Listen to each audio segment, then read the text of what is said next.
अरे प्रभु श्री राम के नाम का पैसा खाते हो तुम लोग। अरे बैठ जाओ, राम मंदिर का पैसा खाते हो। अरे राम मंदिर में घोटाला करते हो, बैठो। अरे राम मंदिर का चंदा खाते हो। अरे चंदा चोरो बैठो, चंदा चोरो बैठो, चंदा चोरो बैठो, बैठो चंदा चोरो, चंदा चोरो बैठ जाओ। चंदा चोर हो तुम लोग चंदा चोर हो, चंदा चोर हो तुम। न मेरा है न तेरा है, ये हिंदुस्तान सबका है। नहीं समझी गई ये बात तो नुकसान सबका है। न तेरा है न मेरा है, ये हिंदुस्तान सबका है। नहीं समझी गई ये बात तो नुकसान सबका है। जो आकर मिल गई इसमें वो दिखलाई नहीं देती, जो नदियां मिल गई इसमें वो दिखलाई नहीं देती। महासागर बनाने में मगर एहसान सबका है, महासागर बनाने में मगर एहसान सबका है। मान्यवर, हम लोग बचपन से एक शब्द सुनते आए, सरकार माई बाप। सरकार माई बाप यानी कि जो सरकार होती है वो लोगों की माई बाप होती है, मां की तरह ख्याल रखती है, पिता की तरह ख्याल रखती है। लेकिन अगर कोई सरकार अपने बच्चों को उसका गला घोटने पे उतारू हो जाए तो वो फिर सरकार निष्पक्ष सरकार नहीं है, नहीं है मान्यवर। वो सौतेली मां है, वो सौतेली मां है, उसका व्यवहार सौतेला है। और आज आप जो काम कर रहे हैं इस बिल के माध्यम से, आप बाबा साहब डॉक्टर भीमराव अंबेडकर जी के द्वारा लिखे गए संविधान की हत्या कर रहे हैं। और ये बात मैं इसलिए कह रहा हूं कि बाबा साहब डॉक्टर भीमराव अंबेडकर जी ने संविधान की धारा 26 में लिखा, धार्मिक मामलों के प्रबंधन की स्वतंत्रता, धार्मिक एवं धर्मार्थ उद्देश्यों के लिए संस्थाओं की स्थापना एवं रखरखाव करना, धर्म के मामलों में अपने स्वयं के मामलों का प्रबंधन करना, चल एवं अचल संपत्ति का स्वामित्व एवं अधिग्रहण करना तथा ऐसी संपत्ति का कानून के अनुसार प्रशासन करना। यह अधिकार आपने नहीं दिया, यह अधिकार किसी भारतीय जनता पार्टी के लोगों ने नहीं दिया। यह अधिकार बाबा साहब डॉक्टर भीमराव अंबेडकर जी के द्वारा लिखे गए भारत के संविधान ने दिया मानकर। और आप उस संवैधानिक अधिकार को छीन रहे हैं एक गैर संवैधानिक बिल लाके। क्या क्या लिखा इस कानून के अंदर आपने, किस तरीके से आपने इस संविधान की हत्या करने का काम किया। आप बड़ी बड़ी बातें कर रहे हैं। ये सरकार कह रही है कि ये कानून हम मुसलमानों के भले के लिए आ रहे हैं। जब मैं आपसे सुनता हूं तो मुझे लगता है कपिल शर्मा कॉमेडी सर्कस में बोल रहा है। आप मुसलमानों का भला कर रहे हैं, आप मुसलमानों का भला कर रहे हैं।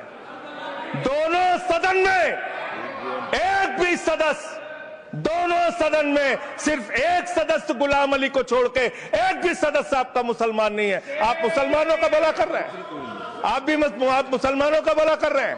पूरी सरकार में एक मंत्री आपका मुसलमान नहीं है, आप मुसलमानों का भला कर रहे हैं। दो नेता अपने घरों में आपने बैठा दिया, मुख्तार अब्बास नकवी, शाहनवाज हुसैन, दोनों की राजनीति आपने खत्म कर दी। आप मुसलमानों का भला कर रहे हैं, आप मुसलमानों का भला कर रहे हैं, आप मुसलमानों का भला कर रहे हैं। अरे सुनना सीखो पहले। मानवर, मैं इनके इस कानून में क्या क्या लिखा हुआ है, क्या क्या कहा है इन्होंने। बैठ जाएं कृपया, गुलाम अली जी बैठ जाएं। धार्मिक संपत्तियों को ये बिल कब्जा करने की नापाक कोशिश है। इतनी और धार्मिक संपत्तियों को सदन में इतनी कब्जा करने के लिए सदन में इतनी शांति है कि आराम से आप बोलोगे तो आराम से बोल रहा हूं सर। हाँ। आप बैठे हैं तो आपको देख के वैसे ही आराम आ जाता है। आपको देख के मैं वैसे ही आराम में रहता हूं सर। आप जब है आपका संरक्षण है तो आराम से ही बोल रहा हूं। बोलिए। मान्यवर, धार्मिक संपत्तियों को कब्जा करने की एक कोशिश है। इसलिए इस बिल पर न हिंदू को खुश होना चाहिए, न सिख को खुश होना चाहिए, न ईसाई को खुश होना चाहिए, न जैन को खुश होना चाहिए, न बौद्ध को खुश होना चाहिए, क्योंकि नंबर सबका आएगा। और आज वक्फ की संपत्तियां कब्जा करके आप अपने दोस्तों को देंगे, कल गुरुद्वारे की संपत्तियां कब्जा करके आप अपने दोस्तों को देंगे, फिर चर्चों की संपत्तियां कब्जा करके आप अपने दोस्तों को देंगे, फिर बौद्धों की संपत्तियां कब्जा करके आप अपने दोस्तों को देंगे, फिर जैनों की संपत्तियां कब्जा करके आप अपने दोस्तों को देंगे, फिर मंदिरों की जमीनें कब्जा करके आप अपने दोस्तों को देंगे। आप तो वो लोग हैं जिन्होंने प्रभु श्री राम के मंदिर में भी घोटाला किया। मान्यवर, प्रभु श्री राम के मंदिर के जमीन में घोटाला किया। मैं कागज दूंगा सर, मैं कागज दूंगा। कर दिया मैंने। ये लोग राम मंदिर में घोटाला करने वाले लोग हैं, राम मंदिर की जमीन का चंदा खाने वाले लोग हैं सर। ये लोग 2 करोड़ की जमीन 5 मिनट में 18 करोड़ में बेची सर इन लोगों ने। 16.5 करोड़ का घोटाला किया, 18.5 करोड़ में जमीन बेची। ये राम मंदिर में घोटाला करने वाले लोग हैं सर। मान्यवर, अरे प्रभु श्री राम के नाम का पैसा खाते हो तुम लोग। अरे बैठ जाओ, राम मंदिर का पैसा खाते हो। अरे राम मंदिर में घोटाला करते हो, बैठो। अरे राम मंदिर का चंदा खाते हो। अरे चंदा चोरो, बैठो। चंदा चोरो, बैठो। चंदा चोरो, बैठो। बैठो चंदा चोरो, चंदा चोरो, बैठ जाओ। चंदा चोर हो तुम लोग चंदा चोर हो, चंदा चोर हो तुम लोग, चंदा चोरो, चंदा चोरो, चंदा चोरो, बैठो। 1 मिनट को प्लीज। चंदा चोरो, बैठो। सभापति महोदय, Shri Gajendra Singh ji. Sir, I am not dealing sir, I am not dealing. सदस्य ने चंदा चोरी किया इन्होंने सर। राम का पैसा खाया, करने वाले राम का पैसा खाया सर इन्होंने। राम मंदिर का विषय, राम मंदिर में चंदा चोरी किया इन्होंने। चंदा चोर है सर ये लोग। इन्होंने प्रभु श्री राम का चंदा खाया। कृपया बैठ जाए। चंदा चोरी किया सर। कृपया बैठ जाए। राम मंदिर के संबंध में सर राम मंदिर के संबंध में कहे गए सभी शब्दों को मैं कार्रवाई से निकाल रहा हूं, कार्रवाई से निकाल दिए। 2 करोड़ की जमीन 18.5 करोड़ में खरीदी इन लोगों ने। 2 करोड़ की जमीन अयोध्या में 18.5 करोड़ में खरीदी। मान्यवर, कृपया मान्यवर, मेरा टाइम बचाया जाए सर। मान्यवर, टाइम पॉज कीजिए सर, टाइम पॉज कीजिए। बैठाइए इनको। Point of order, allow sir. I am not dealing sir. Point of order, Bhupendra Yadav please sit down.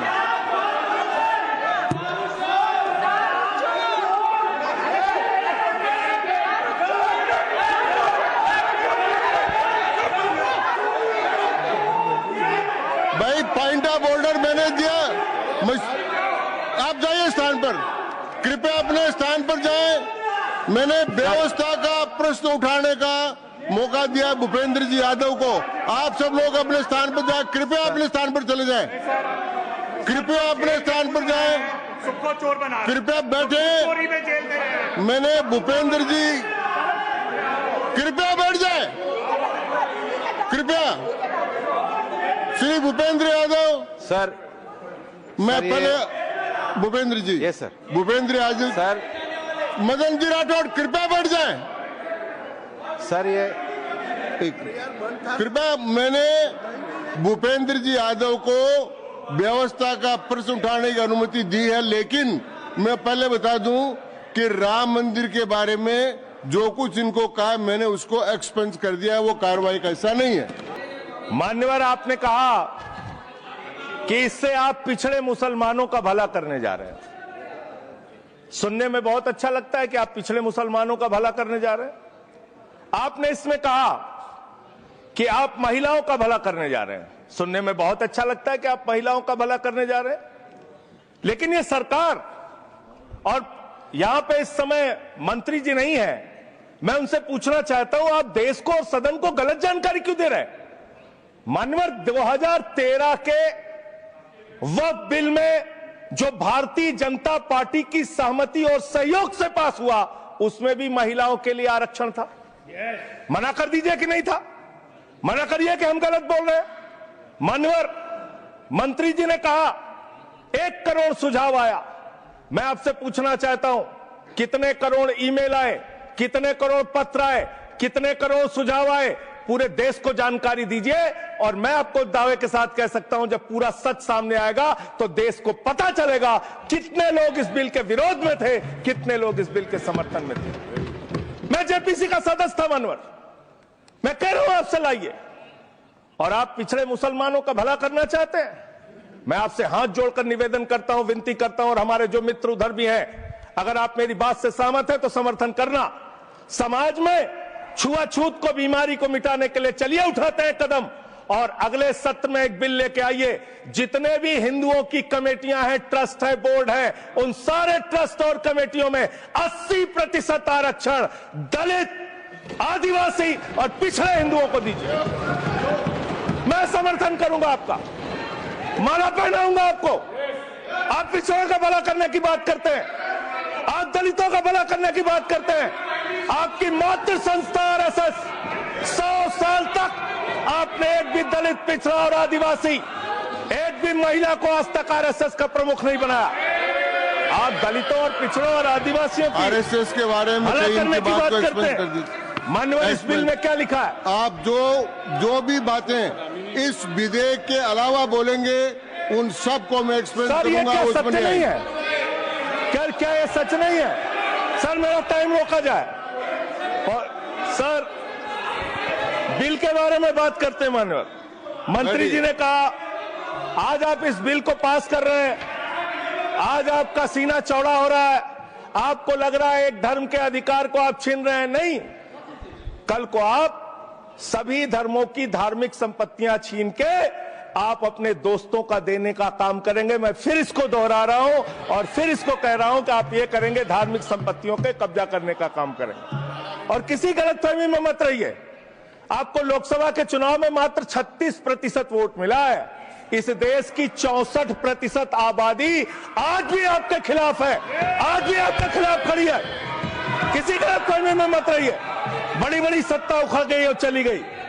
मान्यवर, आपने इसमें लिखा बिल के अंदर कि वक्फ कमेटी के अंदर गैर मुसलमान इसका सदस्य बन सकता है। आप क्या गुरुद्वारा कमेटी के अंदर गैर सिख को मेंबर बना सकते हैं? क्या ईसाई कमेटी के अंदर गैर ईसाई को सदस्य बना सकते हैं? क्या बौद्धों की कमेटी के अंदर गैर बौद्ध को, क्या जैनों की कमेटी के अंदर गैर जैन को आप मेंबर बना सकते हैं? और इतना ही नहीं, क्या आप हिंदुओं के ट्रस्ट में, मंदिर के ट्रस्ट में आप क्या गैर हिंदू को मेंबर बना सकते हैं? नहीं बना सकते, नहीं बना सकते। आप एक झूठ फैला रहे हैं देश भर में, देश भर में झूठ फैला रहे हैं। आप कह रहे हैं, ये मैं पढ़ रहा हूं राम मंदिर का, सर, राम मंदिर ट्रस्ट। झूठ शब्द असंसदीय है, जो असंसदीय शब्द है उनको निकाल दीजिए। सत्य से परे, सत्य से परे। सर, ये प्रभु श्री राम के मंदिर का ट्रस्ट, मैं इसका समर्थन करता हूं। नहीं, आप सर, मैं इसका समर्थन कर रहा हूं। ये सब्जेक्ट नहीं है सर, समर्थन कर रहा हूं। सुन तो लीजिए, आप कहे से नहीं सुनूंगा। डिस्ट्रिक्ट मजिस्ट्रेट प्रोसीडिंग में नहीं आएगा। सर, मेरी बात तो बिल्कुल नहीं आएगा। सर, मेरी बात सुन लीजिए। घनश्याम जी प्लीज, चेयरमैन साहब, district magistrate of Ayodhya will be ex officio trustee who will be a practising Hindu. If the DM is not Hindu, then additional district magistrate will be an ex officio member of the trust. हम इसका समर्थन करते हैं sir.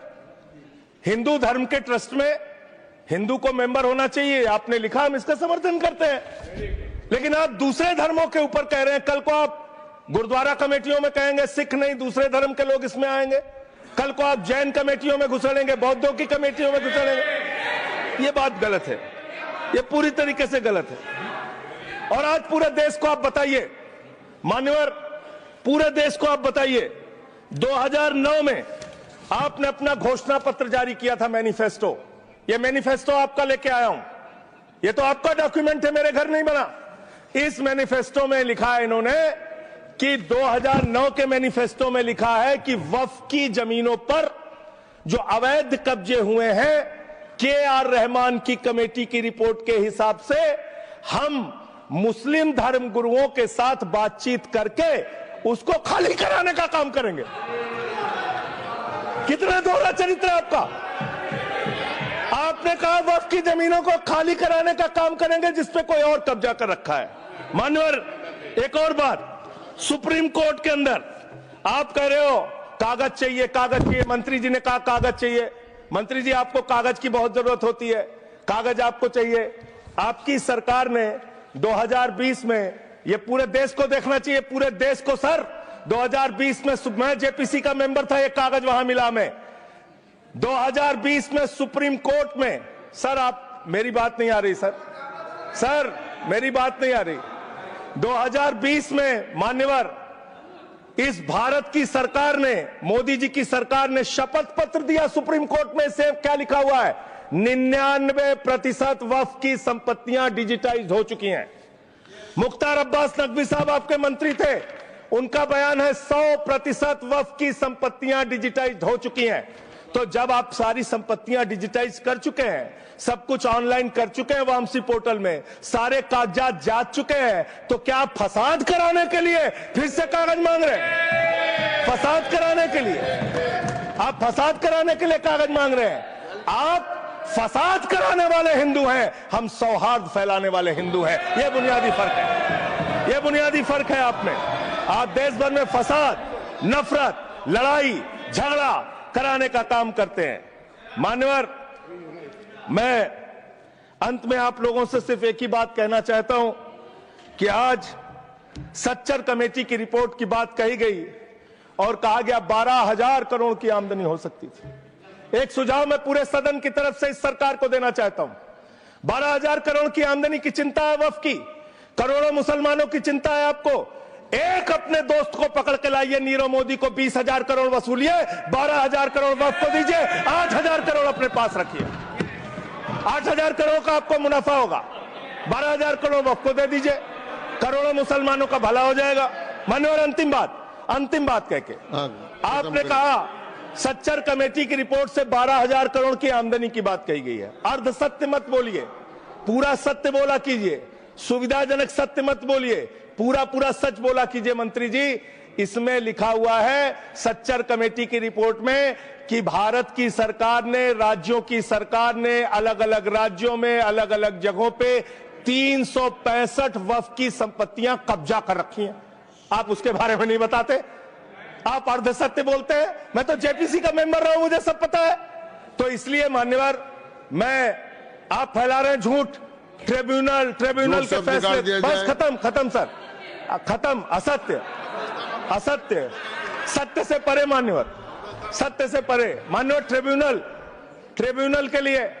Tribunal के लिए आप कह रहे हैं उसको अपील नहीं की जा सकती। हाई कोर्ट का फैसला ट्रिब्यूनल के फैसले के खिलाफ आया है, सुप्रीम कोर्ट का फैसला ट्रिब्यूनल के फैसले के खिलाफ आया है। आपने कहा 5 साल का प्रैक्टिसिंग मुस्लिम होना चाहिए। कैसे प्रैक्टिसिंग मुस्लिम तय करेंगे सर? आप क्या मुसलमानों के घर में सीसीटीवी का कैमरा लगाएंगे? कौन नमाज पढ़ रहा है, कौन नमाज नहीं पढ़ रहा है, कौन मुसलमान है, कौन मुसलमान नहीं है? आपने मान्यवर ऐसे प्रावधान इसमें रखे हैं जो बड़े अजीब हैं, जो अपने आप में ये बताते हैं कि आपकी मंशा सिर्फ देश में झगड़ा कराने की है, नफरत फैलाने की है, फसाद कराने की है। आपकी मंशा कहीं भी मुसलमानों का या किसी वर्ग का भला करने की नहीं है। बस एक अंतिम बात कह के अपनी बात समाप्त करूंगा। ये काम आपने देश के अंदर बहुत अच्छा शुरू कर दिया। आप एक काम करते हैं, देखो मुसलमानों को ठीक कर रहा हूं, दूसरी तरफ महंगाई बढ़ रही है, नुकसान हिंदुओं का। 94 लाख करोड़ रुपए शेयर बाजार में डूब रहा है, नुकसान हिंदुओं का। 11 लाख बच्चे स्कूलों से बाहर निकल गए, नुकसान हिंदुओं का। तो मुसलमानों को ठीक करने के नाम पर आप नुकसान देश के करोड़ों हिंदुओं का भी कर रहे हैं। इसलिए ये सब बातें करके देश में आप नफरत फैला के ये सब झगड़े फसाद के काम मत कीजिए।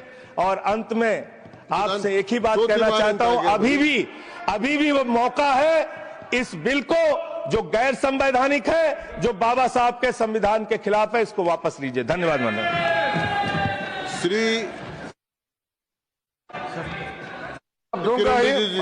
संजय सिंह जी को मैं जवाब देना चाहता हूं, सबका जवाब देंगे, लेकिन समस्या ये है, माननीय मंत्री जी को हस्तक्षेप करने का अधिकार है। जब मैं when I reply I'll reply to everybody. Please. मैं सबको जवाब दूंगा। मैं सिर्फ इतना ही कह रहा हूं कि संजय सिंह इतना तर्कहीन बात करते हैं, जवाब देने के लिए जगह भी नहीं है। वो पॉइंटलेस बात करता है, बिल से संबंधित नहीं, इधर उधर का बात करता है। पॉइंट में बात कीजिए, मैं जवाब दूंगा बाद में। श्री येरम वेंकट सुब्बा रेड्डी।